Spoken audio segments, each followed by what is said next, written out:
Hi guys, welcome to Chef Brothers Kitchen. இன்னைக்கு நம்ம வீடியோவில் மொறு சமோசா எப்படி பண்ணுன்றதை தான் பார்க்க போகிறோம். சரி ஓகே, வாங்க வீடியோக்குள்ளே போகலாம்.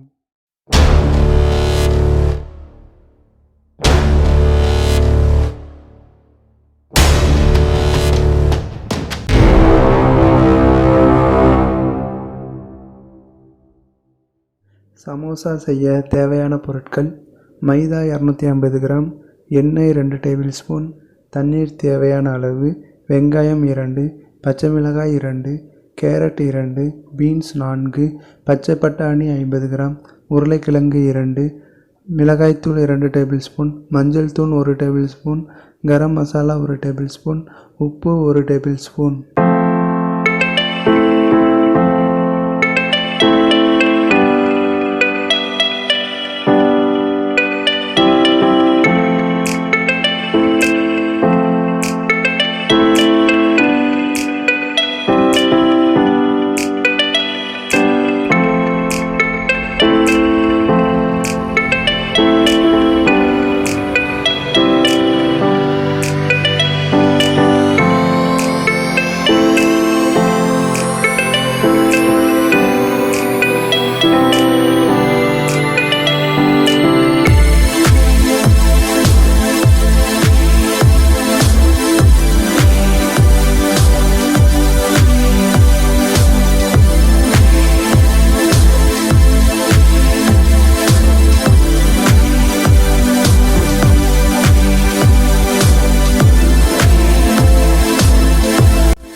ஓகே கைஸ், எல்லோரும் வீட்டில் ட்ரை பண்ணுங்கள். இந்த வீடியோ உங்களுக்கு பிடிச்சிருந்தா லைக் பண்ணுங்கள், கமெண்ட் பண்ணுங்கள் அண்ட் சப்ஸ்கிரைப் பண்ணுங்கள். மறக்காமல் பக்கத்தில் இருக்க அந்த பெல் ஐக்கானை கிளிக் பண்ணுங்கள். அப்போ தான் நம்ம போடுற வீடியோ உங்களுக்கு நோட்டிஃபிகேஷனாக வரும்.